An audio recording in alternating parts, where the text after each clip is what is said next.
ముఖ్యమంత్రి గౌరవనీయులు జగన్మోహన్ రెడ్డి గారు పిలుపు మేరకు వైసీపీ పార్టీలోకి చేరడానికి నిర్ణయం తీసుకున్నానండి. 14వ తేదీ ఉదయం స్టార్ట్ అవుతానండి. ఈవినింగ్ 4 to 6 మధ్యన పార్టీలో జాయిన్ అవ్వడానికి వెళ్తున్నానండి. ఆ విషయం మీ ద్వారా నన్ను అభిమానించే వాళ్ళందరికీ తెలియపరచమని కోరుకుంటున్నాను. 14వ తారీఖు అండి ఉదయం 8-9 మధ్యన స్టార్ట్ అవుతానండి. ఈవినింగ్ 4 to 6 మధ్యని సంవత్సరం పార్టీలో చేస్తానండి.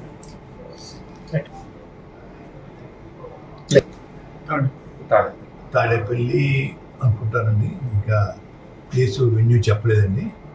వెళ్తున్నామండి. సార్ భారీకి వెళ్తున్నారండి, నేనే తీసుకున్నానండి.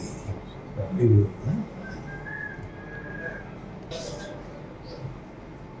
వారి పిలుపు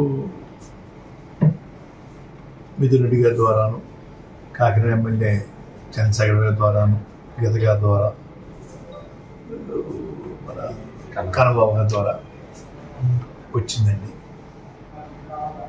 నేను కూడా వారికి మద్దతుగా ఉండాలని నిర్ణయించుకున్నానండి. ఇంకా మంచి మంచి పథకాలు, సంక్షేమ పథకాలు ఇంకా పేదవారికి అందించేలాగా నా వంతు నేను పూర్తి చేయడం కోసం ఆలోచనతో ఉండి నిర్ణయం తీసుకున్నాను సార్. పవన్ కళ్యాణ్ గారు పోటీ చేస్తారంటున్నారు కదా, ఆయన మీద ఏమైనా మీరు పోటీ చేయడం? నేను ఎటువంటి కండిషన్ పెట్టలేదు సార్. ఎమ్మెల్యే సీటు కానీ ఎంపీ సీటు కానీ అడగకున్నాను. సర్వీస్ చేయడం కోసం వస్తానని చెప్పానండి. భగవంతుడి దయ వల్ల వారు మళ్ళీ అధికారం రావాలి. వచ్చిన తర్వాత వారు ఏదైనా ఇస్తే తీసుకోవడానికి సుముఖంగా ఉన్నాను తప్ప ఇప్పుడు మాత్రం ఎటువంటి సీటు నాకు కానీ నా కుమారుడు కానీ అడిగే ఉద్దేశం పెట్టుకోలేదండి. అన్కండిషనల్గా నేను చేయడానికి నిర్ణయించుకున్నాను సార్. రాజకీయంగా సార్ రాజకీయాల్లో ఉంటాను. వారి తరఫున, ముఖ్యమంత్రి గారి తరఫున ప్రచారం వెళ్తాను సార్. రాజకీయాల్లో ఉన్నట్టే కదా సార్. నేను చెప్పాను సార్ వారికి, నేను సేవ చేస్తానండి.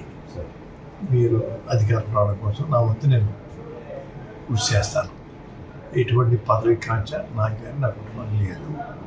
తర్వాత అధికారం వచ్చినంత మీకు ఇవ్వాలంటే ఇద్దరు కానీ అధికారం వచ్చినా కూడా నేను అడగనండి. మీ అంతా ఇవ్వాలంటే ఇవ్వండి. అది ఈ కండిషన్ పెట్టలేదు సార్.